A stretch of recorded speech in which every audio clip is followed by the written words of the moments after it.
Hi all welcome to cricarena. Chennai super kings വളരെ ദയനീയമായ പ്രകടനമാണ് ഇപ്പോൾ IPL നടത്തിക്കൊണ്ടിരിക്കുന്നത്. കളിച്ച 3 മത്സരങ്ങളിലും അവർ പരാജയപ്പെട്ടു. ഇന്നലെ RCB 43 റൺസിനാണ് അവരെ തോൽപ്പിച്ചിട്ടുള്ളത്. അതുകൊണ്ട് തന്നെ CSKയെ സംബന്ധിച്ചിടത്തോളം ഇനിയുള്ള മത്സരങ്ങൾ വിജയിക്കേണ്ടത് അനിവാര്യമായ ഒരു കാര്യമാണ്. ഇനി ചെന്നൈ സൂപ്പർ കിങ്സ് അടുത്ത മത്സരം കളിക്കുക ഡൽഹി ക്യാപിറ്റൽസിനെതിരെയാണ്. ഏപ്രിൽ 11-ാം തീയതി ചെപ്പോക്കിൽ വെച്ചുകൊണ്ടാണ് ആ മത്സരം നടക്കുക. ആ മത്സരത്തിലെങ്കിലും ഡിവാൾഡ് ബ്രവിസ് കളിക്കുമോ? അതാണ് ആരാധകർക്ക് അറിയേണ്ടത്.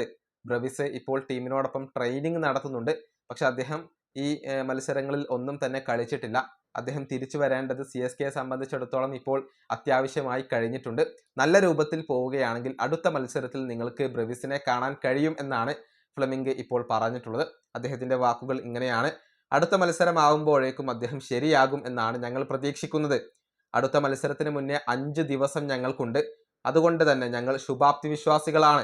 പ്ലാൻ പ്രകാരം ഈ 5 ദിവസം നല്ല രീതിയിൽ പോയാൽ അടുത്ത മത്സരത്തിൽ അദ്ദേഹത്തിന് കളിക്കാൻ കഴിയും. അദ്ദേഹത്തെ തിരിച്ചെത്തിക്കുക എന്നുള്ളതാണ് ഞങ്ങളുടെ ലക്ഷ്യം.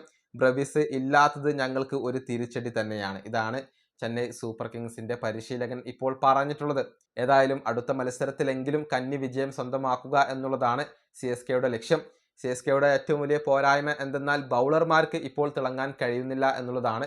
കഴിഞ്ഞ മത്സരത്തിൽ 250 റൺസാണ് അവർക്ക് വഴങ്ങേണ്ടി വന്നിട്ടുള്ളത്. മാത്രമല്ല ഓപ്പണർമാർ ഇപ്പോൾ തിളങ്ങുന്നില്ല. രുദ്രാജും അതുപോലെ തന്നെ സഞ്ജുവും മോശം പ്രകടനമാണ് നടത്തുന്നത്. അതും ഇപ്പോൾ CSKക്ക് തിരിച്ചടി ഏൽപ്പിക്കുന്ന കാര്യമാണ്. ഈ വീഡിയോ അവസാനിപ്പിക്കുന്നു. അടുത്തൊരു വീണ്ടും കാണാം.